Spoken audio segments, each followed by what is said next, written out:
महाराष्ट्र राज्यात सध्या काही दिवसांपासून आरक्षण प्रश्न हा मोठ्या प्रमाणावर चर्चेत आल्याचं पाहायला मिळालं। विविध समाजांकडून आरक्षणासाठी रस्त्यावर आणि न्यायालयीन लढाई लढली जात असून यावर राजकीय नेत्यांकडून विविध प्रतिक्रिया दिल्या जात आहेत। नुकताच राज्य सरकारने मराठा आरक्षणाबाबत नवा जी.आर. काढल्यानंतर आता त्याची चर्चा सुद्धा होताना पाहायला मिळते आणि त्यातच आता प्रकाश आंबेडकर हे वंचित बहुजन पक्षाचे जे अध्यक्ष आहेत त्यांच्याकडून एक नवा खुलासा करण्यात आलाय, त्यांच्याकडून एक दावा करण्यात आलाय। ते नेमके काय म्हणालेत तेच सांगणारा हा व्हिडिओ। नमस्कार, मी किशोरी आणि आपण पाहताय टाइम महाराष्ट्र। मराठा आणि ओबीसी समाजाचे आरक्षणाचे ताट हे वेगवेगळे असले पाहिजे।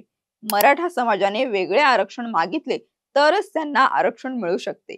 मात्र सर्व मराठे कुणबी समजावेत असा जी.आर. काढून भाजपने अजित पवार, एकनाथ शिंदे, उद्धव ठाकरे आणि मराठा समाज यांना फसवलंय असा आरोप वंचित बहुजन आघाडीचे राष्ट्रीय अध्यक्ष प्रकाश आंबेडकर यांनी केलाय।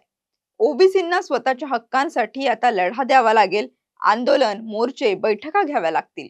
यासाठी ओबीसी मंत्र्यांनी मंत्रिमंडळात दबाव आणणे गरजेचं असल्याचं सुद्धा आंबेडकरांनी म्हटलंय। याशिवाय प्रकाश आंबेडकर यांनी त्यांची कोणती भूमिका मांडली आहे ते पाहूया। वंचित बहुजन आघाडीची जी भूमिका होती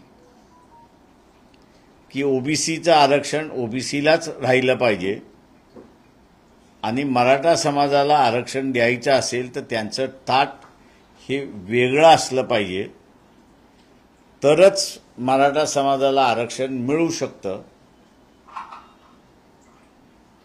ती भूमिका शासनाने घेतली नाही, तर शासनाने सर्व मराठा हे कुणबी समजावेत म्हणून असा जो जी.आर. काढला,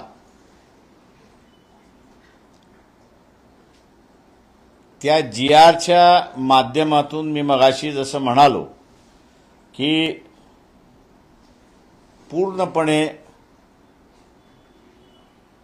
भारतीय जनता पक्षाने सर्वच राजकीय पक्ष, मग तो एनसीपी असेल, अजित पवारांचा असेल किंवा शरद पवारांचा असेल किंवा एकनाथ शिंदे असतील किंवा उद्धव ठाकरे असतील, या सगळ्यांना गंडवलं असं मी त्या ठिकाणी म्हणणार आहे। महायुती सरकारने मराठा समाजाला कुणबी संबोधण्याचा जी.आर. काढून मोठा गाजावाजा केला।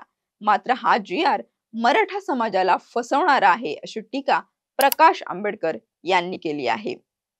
दरम्यान याबाबत आंबेडकर यांनी जगन्नाथ डी होल विरुद्ध महाराष्ट्र राज्य सरकार या प्रकरणातील मुंबई उच्च न्यायालयाच्या निकालाचा संदर्भ दिलाय।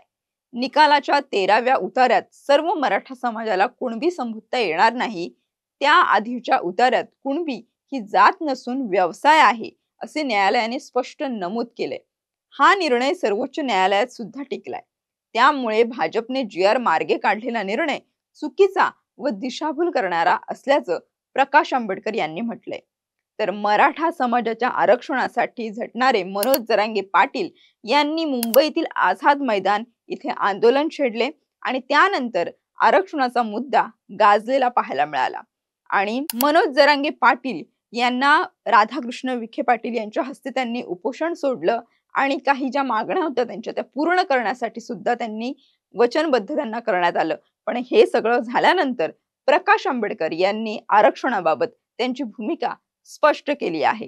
तर आता प्रकाश आंबेडकर यांच्या मुद्द्यावर राजकीय क्षेत्रातील कोणती व्यक्ती त्यांचं मत मांडते का, किंवा मनोज जरांगे पाटील हे जरी म्हटले असते की मी प्रकाश आंबेडकर यांच्यावर कोणतेही भाष्य करणार नाही, असं जरी त्यांचं म्हणणं असलं तरी सुद्धा येणाऱ्या काळात ते प्रकाश आंबेडकरांबाबत कोणती भूमिका घेतात का, कोणतं भाष्य करतात का, हे पाहणं तितकंच महत्त्वाचं ठरणार आहे। तर प्रकाश आंबेडकर यांनी घेतलेल्या भूमिकेबाबत तुमचं मत काय आहे? ते बरोबर आहेत का की ते चुकीचे बोललेत? तुम्हाला काय वाटते हे आम्हाला कमेंट करून नक्की कळवा आणि राज्यातील तसेच देशभरातील महत्त्वपूर्ण घडामोडी जाणून घेण्यासाठी पाहता टाइम महाराष्ट्र। धन्यवाद।